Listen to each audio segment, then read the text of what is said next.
them down like that, yeah, to fold them down and stuff. Hey, come with me. I got to get a job done because the knives are already sold. The guy's going to come back, and I've already had a little bit of time here. So, anyways, we got that one. Should actually neither one of these belong over here, just this one. And I know because it's a little black, a little bit left on it there. Okay, so I gotta get this one done. Let's look.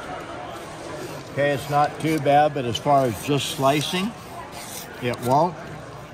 I just bought these all this morning, so I'm just going to do this a little bit. Right on around, right on off, down there, off the point, like that, this.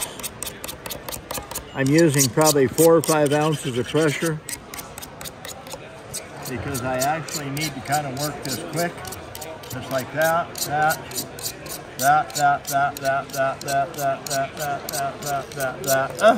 Let's see what we got now.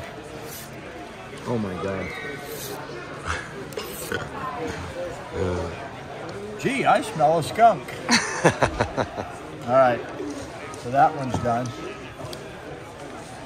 So we take, God, these are beautiful little knives, okay? If I was gonna use it for a gut hook, I'd grind that off about to there, so you don't actually poke the guts with the gut hook. So let's see what we got. Oh. Okay, that's obviously not. So we do this. Go right on around, tungsten carbide corners, close to the hardest metal on earth, I'm gonna say, because people argue with me. I just sharpened an CPM S30V cold steel knife that had absolutely no cutting edge on it. And Chance is going to do an interview with the guy right over there in just a little bit and ask him if I didn't do what I say I'm doing. Okay, just like that. Like this. That's kind of hard steel on this knife. I'm a little bit surprised because normally these are not as hard. Just like that, like that. So let's see what we got now. Okay, that's not too bad, but it's not like I'm gonna leave it. We'll do this a little more. How you guys doing today? Just like that. It's also a little bit thick. So why do I say a little bit thick? If the bevel is short, it's steep. And it's kind of a thick blade to start with. It's not hollow ground, it's actually convex ground. So we'll put a little more pressure on it, cut the blade a little bit more, a little bit faster. Now you're still not going to see a whole bunch of metal on the table. My sharpeners do not do the damage, cutting metal off and everything like everybody says it does, unless you make it. Look at this. You're going to love this. Look at this table. See the curly cues, pigtails of metal? That's because I did this to show people I can reprofile a blade quickly. Okay, I do that deliberately just to show people. Anybody got a knife? I'll sharpen it for you free. So we do this, go right on around like that. Now we're just going to see if that is enough. All right. Oh, there you go. You gotta love these sharpeners. All right. I forgot to dip it in the snake oil. Oh my. All right. So anyway, that one's done. Let's do this one. This one is kind of a bastard to sharpen. Now, I'm not gonna lie to, let's see, is this the one? Let's check. One of these knives I already sharpened. It's like a Tom Brown tracker, okay? That might be it. Okay, so that would look just like this. Turn it over and then go right on around this way, set it down maybe, do this. Right on around like that. I'm a human mill. So you go to a machine shop, you have mills and lathes and things like that. Okay, they have tungsten carbide inserts. So they lock the tungsten carbide insert in the mill moves, the piece of steel holds still, And that's how they mill metal off. All right, let's see. Oh yeah, I like that. So, tip it up like that. Do that, and now we have an absolutely gorgeous pocket knife. Oh, I love that knife. It's also pretty thick, so let's see.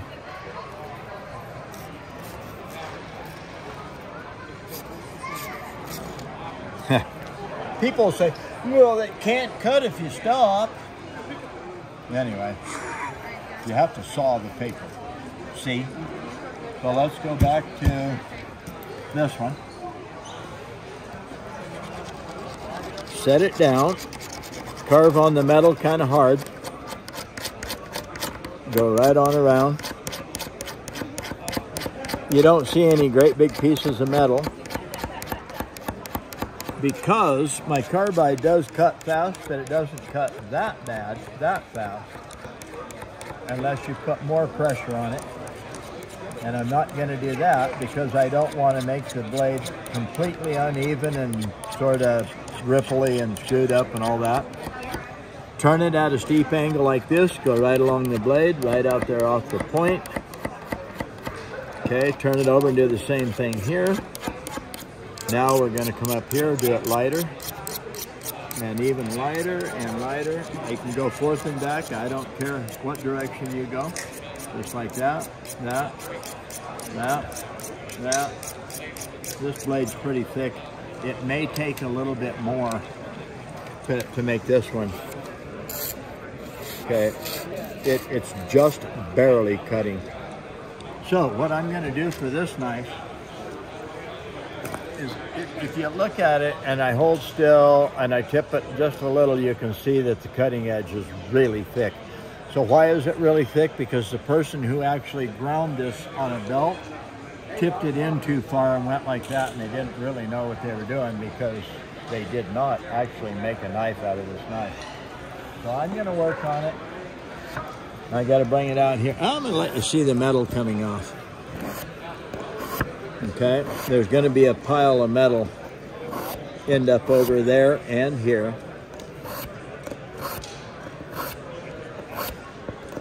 I need to cut the blade down in thickness from the apex to the heel. The fastest, easiest way to make a blade out of a non-blade is just to run it through the V-notch. Just like that. Oh, it's getting better, but we got to work on the, from here out. The only way I can do that is get it away from the table so I can run it down and go right past the table, just like that. A mill at a machine shop does the exact same thing that I'm doing right now. So if you lock the knife in a tool holder, okay, and run the carbide over it, this is what would happen. How you guys doing? Good, you? If you come, I'm doing good. Come back in just a little bit and I'll sharpen your knife for you free and demo the sharpeners. I got one more knife to finish and then I'll be done with this order for sharpening. Just like that, that. And when I'm done, I'm going to show you the cutting edge. And yes, because I had to get a little bit wicked with it, it won't be quite to your liking. Some people say, oh, it isn't to my liking at all. Well, I'm just going to be honest with you. I really don't give a damn. Here's why. If it's a pocket knife, if it's to be used hard, or any way you want to do it. I used to take my buck knives, take a 4x4 pallet that had steel banding on it, and I would get in there this way, and I'd take my buck knife, get it under the banding, and I'd just give it a jerk. And once in a while, the buck knife would slide off the banding, so you got to go back in and do it again, maybe 2 or 3 times. But it didn't bother me at all to do that to my knives. Why? I just fix them. If I can't find some shears, can't do it the way you might say do it right with the right tool, I'll do it with whatever the hell I got there that I can use. All right, let's see. Oh, that changed. So let's work just a little more. It's still going to be pretty thick. So let's do this just a little.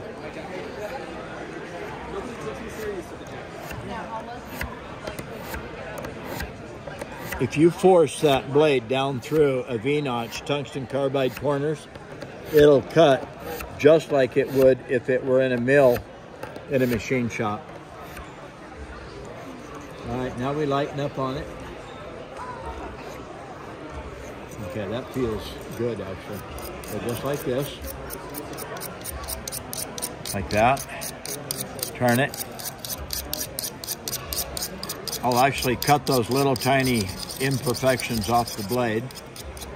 Do that, light, this, that. You might want to do this, what I'm doing right now, about 40 times. That'll cut the little wire edge off the blade, polish the blade, make the blade look good. And let's see what we got now. That is sharp enough. You can make them sharper with a little time.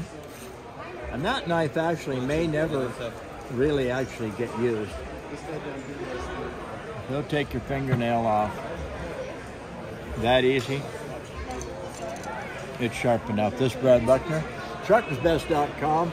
This knife will never really like slice because it's way too thick. That's all there is to it. It's just not going to work. It's a beautiful knife. I don't know if it's... We'll see you later.